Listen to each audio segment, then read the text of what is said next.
होना चाहिए कि वो फ्यूचर इकोनॉमिक बेनिफिट को क्या करें, रिप्रेजेंट करें। ठीक है, ऐसा लग गया। डेप्रिसिएबल वैल्यू का मीनिंग मैंने समझाया कि जो कॉस्ट है, मान लो तुम 1 लाख का सामान लेके आए हो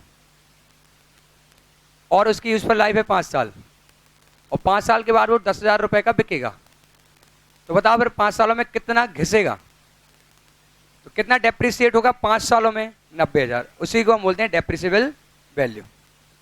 तो 90,000 का जो डेप्रिसिएशन लगना है वो हमें 5 सालों में थोड़ा थोड़ा डालना है ना, 1 लाख का नहीं डालना है, क्योंकि 10 एंड में कितना बच जाएगा, 10,000 बच जाएगा। ये कोई टेक्निकल बात नहीं है। डेप्रिसिएबल वैल्यू मतलब जितना डेप्रिसिएट हो जाएगा। ए मैंने छोड़ा, डेप्रिसिएबल एसेट, और ये ओवर यूजफुल लाइफ। तो क्या मतलब होता है यूजफुल लाइफ का? यूजफुल लाइफ के दो मीनिंग होते हैं, आप कितने साल तक एसेट को यूज करोगे, या फिर आप उससे कितनी यूनिट प्रोड्यूस करोगे। जैसे आपने कोई प्लांट मशीनरी ली, उसकी लाइफ आपको पता है कि 10 साल चलेगा, तो यूजफुल लाइफ कितनी मान लेते हैं आप? 10 साल। ऐसा भी हो सकता है कि आपने कोई प्लांट मशीनरी ली 5 लाख रुपए की, और उन्होंने बोला कि इससे प्रोडक्शन कर सकते हैं आप टोटल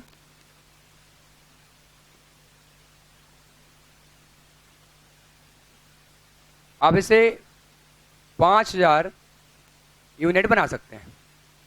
कितने की मशीन आई है? 5 लाख की, जिससे कितनी यूनिट बनेगी? 5,000 यूनिट बनेंगे, और ये खराब हो जाएगा। इसकी कैपेसिटी 5,000 यूनिट की है, चाहे आज बैठ के बना लो, 1 साल में बना लो, 2 साल में बना लो, जब भी करना हो। जैसे प्रोजेक्टर आता है, इन पे लगभग फिक्स रहता है कि कितने बार डिस्प्ले कर सकते हैं आप, फिर खराब हो जाएगा। फोटोकॉपी की मशीन में कुछ रहता है कि कुछ पार्ट क्या हो जाता है, उसका खराब हो जाता है एक टाइम के बाद। कभी तुमने शादी के कार्ड या ऐसे कुछ प्रिंट कराए क्या? तो बोलते हैं कि या तो आप 1,000 कराओ या फिर आप 2,000 करा लेना, क्योंकि उनको क्या होता है, एक कार्ड के लिए एक प्लेट बनाते हैं वो। जब तुम पोस्टर छपवाओ तो एक वो क्या करते हैं, प्लेट बनाते हैं जिसमें पूरी डिजाइनिंग कर देते हैं, और उस डिज़ाइन के बेस पे वो घूमते घूमते 10 कार्ड, मान लो 1,000 कार्ड छाप देगा, और फिर वो उसका जो अपन ने बनाया है वो खराब हो जाएगा। उसके बाद कार्ड छापेंगे तो प्रिंटिंग प्रॉपर नहीं आएगी, उसको फेंक देंगे, फिर दूसरे को लगाएंगे। अगर तुम्हें 1,002 कार्ड भी छपवाने हैं, 1,000 कार्ड के बाद वो क्या हो जाएगा, चेंज हो जाएगा। तो उसकी लाइफ कितनी है? 1,000 कार्ड छापना। एक जो अपन ने बनाया, जो भी प्लेट बनवाई, उसकी लाइफ 1,000 कार्ड है। तुमने आज 200 छापे, कल 300 छापे, परसों 500 छापे, खत्म। नहीं छापे आपने तो आप 1 महीने तक छापते रहें, 1,000 से ज़्यादा नहीं छाप सकते। तो कुछ एसेट की लाइफ होती है ऐसे कि 10 साल चलेगा, 5 साल चलेगा, 8 साल चलेगा। कुछ एसेट की लाइफ ऐसे होती है कि ये 5,000 यूनिट बनाएगा। तो मान लो अब ये क्या करता है, ईयर 1 में प्रोडक्शन जो इसने किया वो 2,000 यूनिट का किया, तो बताओ हम इस पर कितना डेप्रिसिएशन लगाएंगे? किया है सब अपन ने। कितने की वैल्यू है? 5 लाख का कॉस्ट है। 5 लाख की कॉस्ट से कितनी यूनिट बनेगी? 5,000। तुमने अभी कितनी बना ली? तो इस बार का डेप्रिसिएशन कितना हो गया? कितना?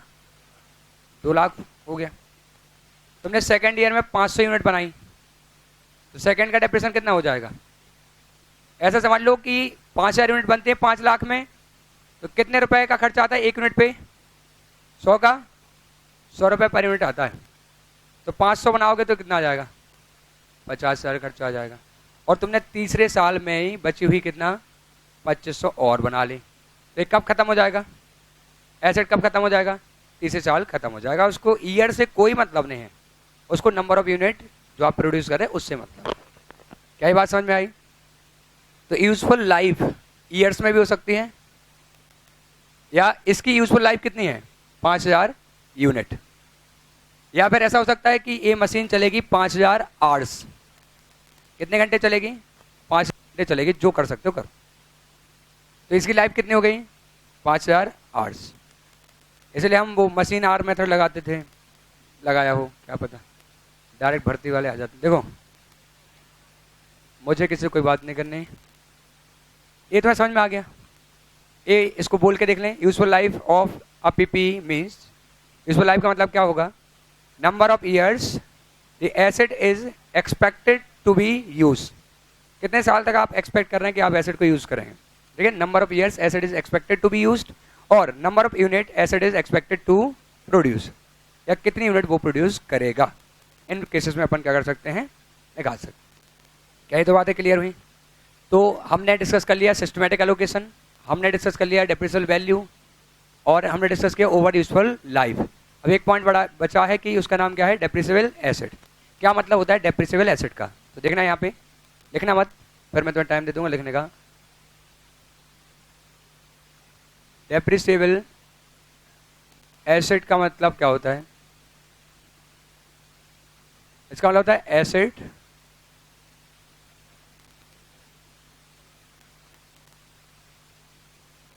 having limited useful life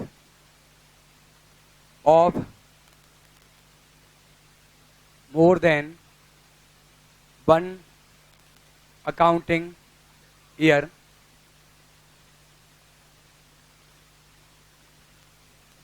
and held for, उन्हें held किया गया है for production ऑफ गुड्स। लिख लो, तुम साथ में लिख लो, ज़्यादा टाइम लग रहा है। लेकिन मैं हर एक पॉइंट के नीचे जगह छोड़ रहा हूँ, तो एक एक लाइन छोड़ते जाना, सारे के बीच में एक एक लाइन। और नहीं छोड़ी तो इसलिए तो मना किया था, मत लिखो।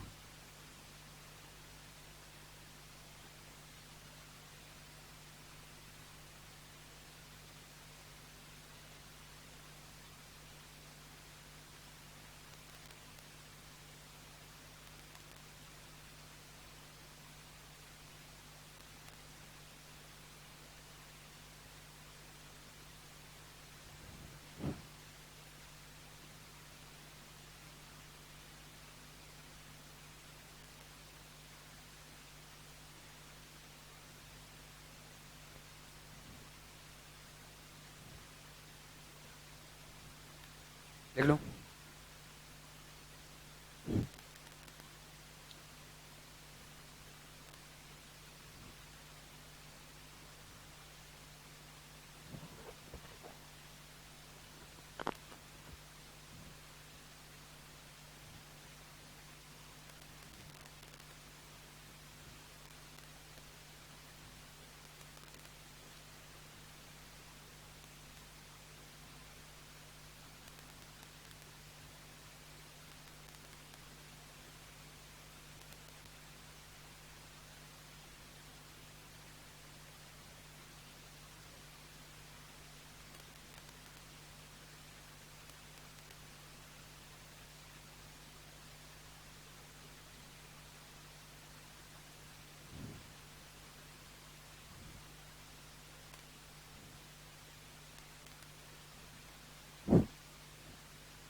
लिख लिया?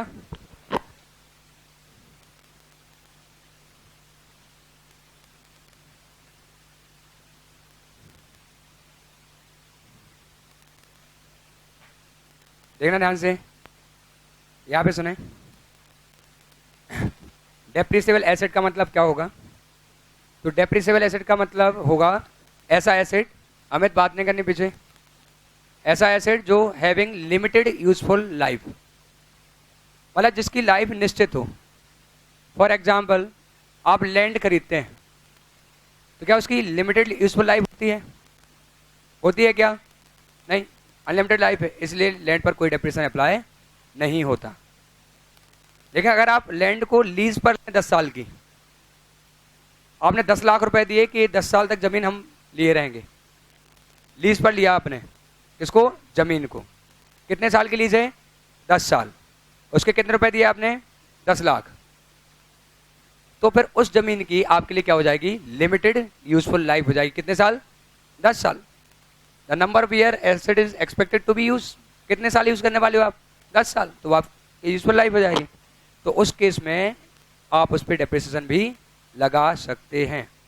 रटे ना, चीजों को समझ लें कि डेप्रिसिएबल एसेट की जो डेफिनेशन शुरू होती है वो होती है asset having limited useful life. Limited life हो, क्योंकि जिसकी अनलिमिटेड लाइफ हो तो वो तो खराब ही नहीं होना ना, वो घिसेगा ही नहीं, इसलिए उस पर डेप्रिसिएशन लगने का सवाल ही पैदा नहीं होता।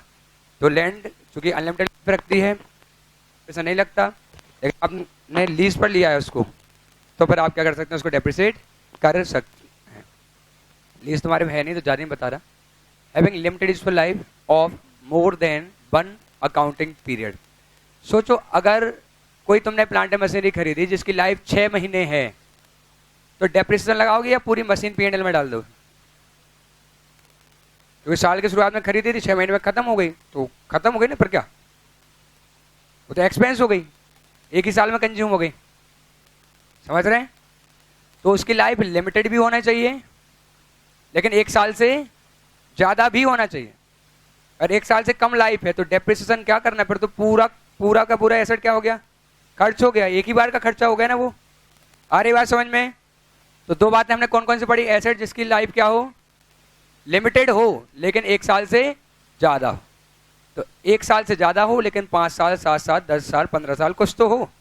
अनलिमिटेड होगी तो डेप्रिसिएशन नहीं लगेगा। तो ये बस ऐसे एग्जांपल लिखा रहा था। ऐसे बोले asset having limited useful life of more than 1 accounting period and held for, और क्यों लिए हमने? For production of goods. जैसे आप प्लांट एंड मशीनरी रखते हैं, किस लिए? Production of goods. सही है? आप प्रोडक्शन लाइसेंस रखते हैं। अगर आप ड्रग्स बनाते हैं, मतलब दवाएं बनाते हैं, आप फार्मास्यूटिकल का काम करते हैं आप, तो आपको क्या करना पड़ेगा? लाइसेंस लेना पड़ेगा। और हो सकता है कि लाइसेंस 5 साल के लिए मिले। 1 लाख रुपए में लाइसेंस मिला 5 साल के लिए। बताओ उस लाइसेंस की यूजफुल लाइफ कितनी हो गई? डेप्रिसिएट करेंगे, अमोर्टाइज करेंगे उसको हम 5 सालों में, है ना? ऐसे। तो प्रोडक्शन लाइसेंस ऐसा। देखिए इंटेंजिबल एसेट ये 26 में आएगा, लेकिन कॉन्सेप्ट यही है ना, कि लाइसेंस क्यों रखा गया? प्रोडक्शन ऑफ गुड्स के लिए। और सप्लाई ऑफ गुड्स, एग्जांपल ले लें, आपने एक ट्रक खरीदा, लगाएंगे ट्रक पे डेप्रिसिएशन, क्योंकि वो क्यों खरीदा गया है? सप्लाई ऑफ गुड्स के लिए खरीदा गया है। और रेंडरिंग ऑफ सर्विस, जैसे साइबर कैफे है, इस सरल एग्जांपल है जो तुम्हें आ जाए। उनके पास कंप्यूटर रखे हुए हैं, तो वो कंप्यूटर क्यों रखे हुए हैं? वो सर्विस देते हैं, तो उन कंप्यूटर पे डेप्रिसिएशन मिलेगा या नहीं मिलेगा? मिलेगा, लगाएंगे वो, है ना? कंप्यूटर का यूज किस चीज में हो रहा है? रेंडरिंग ऑफ सर्विसेज में हो रहा है। क्लियर है बात? तुम इसमें बस भी लिख सकते हो, ट्रांसपोर्ट बस। तुम्हारी कोई ट्रांसपोर्ट बस चलती है तो उसका काम क्या है? Rendering of transportation services. तो तुमने एक बस खरीदी है जिसको तुम इंदौर से देवास, देवास से इंदौर, इंदौर से देवास चलाते हो, तो तुम क्या कर रहे हो? Rendering of service. तो उस बस पे तुम क्या ले सकते हो? डेप्रिसिएशन क्लेम कर सकते हो। ठीक है? यहाँ पे रेंटल टू अदर्स, आप किराए पर दे रहे हैं। जैसे आपने हॉस्टल बनाया, तो क्या काम है उसका? हॉस्टल बनाया ताकि आप किसी को क्या कर सकें? किराए पर दे सकें। ठीक है? और कॉलर टोन, टोन ट्यून होता है। आखिरी लिखा है फॉर एडमिनिस्ट्रेशन पर्पज। जैसे आप CCTV कैमरा लगाते हैं, प्लीज सुने, ये क्या है या स्पेलिंग गलत है? क्यों लिखा है? समझाऊं अभी? हाँ, मैं ये स्पेलिंग ठीक है। हाँ, फिर मैं समझा देता हूँ। देखो यहाँ, एक मिनट बाद समझा दूंगा। देखो, एडमिनिस्ट्रेशन पर्पस के लिए भी एसेट खरीद सकते हैं आप। जैसे ऑफिस फर्नीचर है, उसका क्या काम है बताओ? बताएं, ऑफिस फर्नीचर क्या प्रोडक्शन ऑफ गुड्स कर रहा है? Supply of goods? क्या वो सर्विस दे रहा है कोई? क्या उसको हमने किराए पर दे रखा है? वो एडमिनिस्ट्रेशन पर्पस के लिए कि भाई रिसेप्शन है, ठीक है, तो वहाँ एक पीसी रखवा दें, ठीक है, पीसी एट रिसेप्शन, और एसी, ठीक है। सीसीटीवी, सुन लो, बात नहीं करने। सीसीटीवी कैमरा लगे हुए हैं केवल एडमिनिस्ट्रेशन देखने के लिए, कंट्रोल बनाए रखने के लिए। तो क्या सीसीटीवी कैमरा पे हम डेफिनेशन लगा सकते हैं? आएंगे। तो कौन कौन से पर्पस के लिए तुम होल्ड कर सकते हो एसेट, शुरू से बताना है, बिना देखे बन जाएगा तुमसे, आधा तो बनेगा ना। प्रोडक्शन ऑफ गुड्स या फिर सप्लाई ऑफ गुड्स, गुड्स। तीसरा रेंडरिंग ऑफ सर्विस। चौथा रेंटल टू अदर्स और फॉर एडमिनिस्ट्रेशन पर्पस। अगर तुम इन पर्पस के लिए रखे हो तो वो फिक्स एसेट बन जाएगा, वो पीपीई बन जाएगा। अब डेफिनेशन को शुरू से लेकर एंड तक बोल सकते हो क्या? पहले एक बार रीड कर लो, तुम रीड कर लो ताकि बोल पाओ यस सर बोल के। तो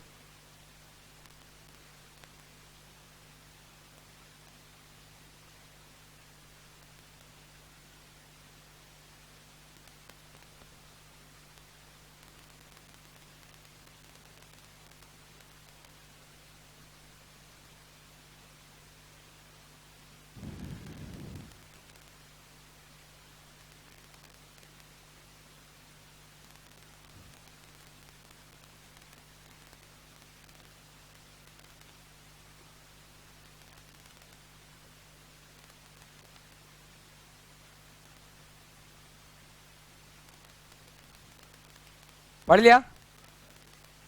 बता पाओगे बिना देखे ना? हाँ, ठीक है, चलो। अब बोला है कि पीपीई मीन्स, नहीं, depreciable asset means asset held for,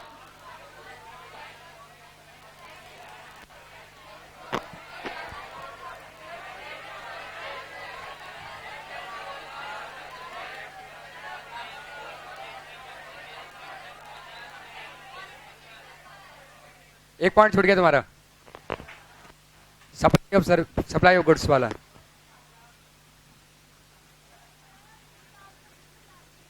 तो तुमने लिखे नहीं थे क्या? तुम्हें तो याद हो गया ना? लिखो, पहले में लिख लो प्लांट मशीनरी और प्रोडक्शन लाइसेंस। जल्दी लिख लो, बता देता हूं।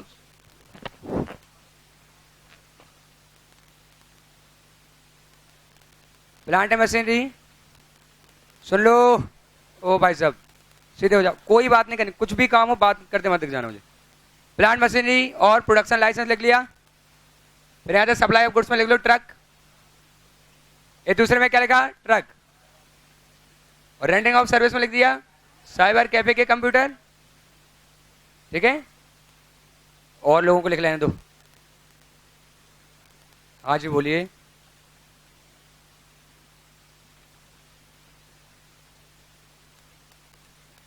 फायर एक्सटिंग्विशर,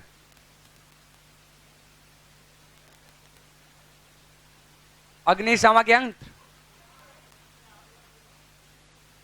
वो इसी में आ जाएगा एडमिनिस्ट्रेशन के पर्पज से, ठीक है। यहां लिख लिया साइबर कैफे कंप्यूटर।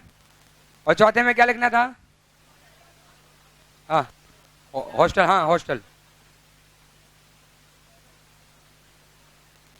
समझा रहा हूं यार।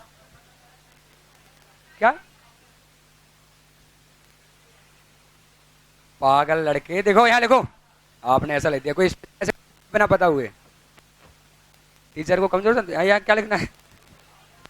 सीसीटीवी और बंद। देखो,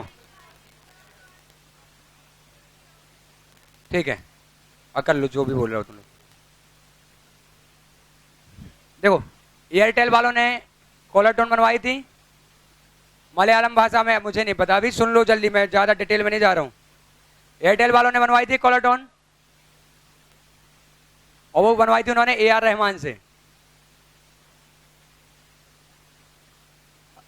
सुन लो प्लीज, मुझे आते नहीं, गा के बता देता मैं।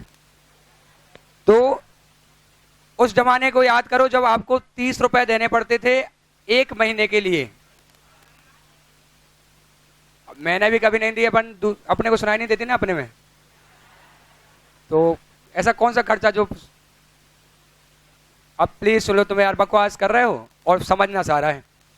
तो तुमसे 30 रुपए पर मंथ मिलता था उनको, और वो क्या करते थे, कॉलर टोन फिट कर देते थे। कोई तुम्हें फोन लगाता था उसको समझ में आता था नाना पाटेकर की आवाज में। अब देखना उन्होंने क्या किया है, एक ट्यून को उन्होंने तुम्हें किराए पर दिया है 30 रुपए पर मंथ। तो ए.आर. रहमान से वो ट्यून किसने खरीदी, एयरटेल वालों ने, और वो तुम्हें किराए पर दे रहे हैं 30 रुपए पर मंथ। तो उनके लिए वो एसेट नहीं है क्या? क्या उस ट्यून से उन्हें फ्यूचर इकोनॉमिक बेनिफिट है? क्या उस पर उनका कंट्रोल है? उन्होंने उसके लिए पेमेंट किया है? तो वो एक एसेट है जिसे वो तुम्हें बेचते हैं, सबको बेच देते हैं वो 30 रुपए पर मंथ के हिसाब से। तो वो भी क्या कहलाएगा, पीपीई कहलाएगा, वो भी डेप्रिसिएबल एसेट कहलाएगा।